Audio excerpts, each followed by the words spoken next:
നമുക്കിന്ന് വളരെ എളുപ്പത്തിൽ ഒരു 20 മിനിറ്റ് കൊണ്ട് നല്ല ടേസ്റ്റി ആയിട്ടുള്ള ഒരു ടീ കേക്ക് ഉണ്ടാക്കണത് എങ്ങനെയാണെന്ന് നോക്കാം. 2 മുട്ടയുടെ വെള്ളം ഒരു മിക്സിയുടെ ജാറിൽ ഒരു 1/4 കപ്പ് ഓയിലും കൂടെ ചേർത്ത് നല്ലപോലെ ഒന്ന് അടിച്ചെടുക്കാം. എന്നിട്ട് അതിനകത്തേക്ക് തന്നെ നമ്മുടെ ഉണ്ണിയും കൂടെ ചേർത്ത് ജസ്റ്റ് ഒന്ന് കറക്കിയെടുക്കാം. ഇനി നമുക്ക് 2 കപ്പ് മൈദ വേണം. അതിലിട്ട് തന്നെ ഒരു 1/2 ടീസ്പൂൺ ബേക്കിംഗ് സോഡയും 1 ടീസ്പൂൺ ബേക്കിംഗ് പൗഡറും കൂടി ഇട്ട് നല്ലപോലെ ഒരു അരിപ്പ കൊണ്ടൊന്ന് അരിച്ചെടുക്കണം. ഒരു 3-4 പ്രാവശ്യം റിപ്പീറ്റ് ചെയ്ത് ഈ അരിച്ച പൊടി തന്നെ പിന്നെയും ഇട്ട് നല്ലപോലെ ഒന്ന് അരിച്ചെടുക്കണം.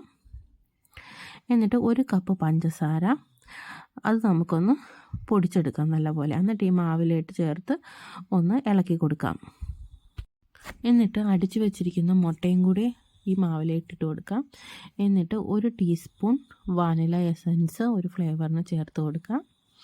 പിന്നെ 1 കപ്പ് പാല്, തണുപ്പില്ലാത്തത്, ജസ്റ്റ് ഞാനൊന്ന് ഓവനിൽ വെച്ച് തണുപ്പ് കളഞ്ഞെടുത്ത പാലാണ്. അതും കൂടെ ചേർത്ത് നല്ലപോലെ ഒന്ന് മിക്സ് ചെയ്തിട്ട് നമുക്ക് ഈ പഞ്ചസാര അരിച്ച ആ മിക്സിയുടെ ജാറിൽ തന്നെ ഒന്ന് അടിച്ചെടുക്കാം നല്ലതുപോലെ.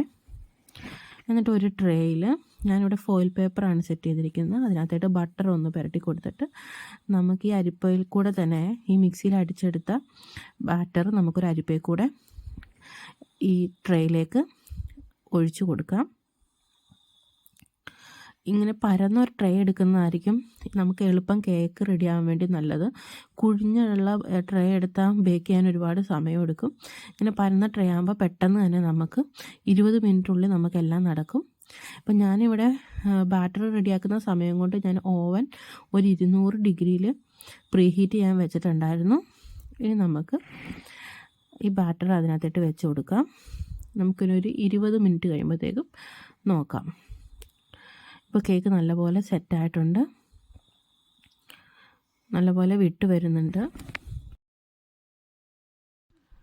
ഇതൊന്ന് ചൂടാറി കഴിയുമ്പോഴത്തേക്കും നമുക്ക് കട്ട് ചെയ്ത് സർവ് ചെയ്യാവുന്നതാണ്.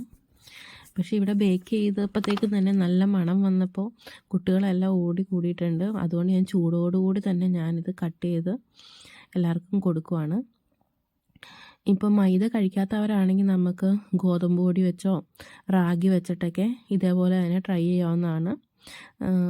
റാഗിയൊക്കെ വെച്ച് കേക്ക് ഉണ്ടാകുമ്പോഴത്തേക്കും ഒരു പഴവും കൂടി മിക്സിയിലിട്ട് അടിച്ചിട്ട് ഉണ്ടാക്കുമ്പോഴത്തേക്കും കുറച്ചും കൂടെ നല്ല ടേസ്റ്റ് ആയിരിക്കും. അപ്പോൾ ഇതെല്ലാവരും ഒന്ന് ട്രൈ ചെയ്ത് നോക്കണേ. നല്ല സോഫ്റ്റ് ആയിട്ടുള്ള നല്ല ടേസ്റ്റി ആയിട്ടുള്ള ഒരു കേക്കാണ്.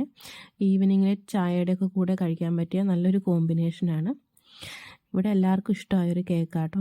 അപ്പോൾ എല്ലാവരും ഒന്ന് ട്രൈ ചെയ്യണേ. Thank you for watching. Thank you.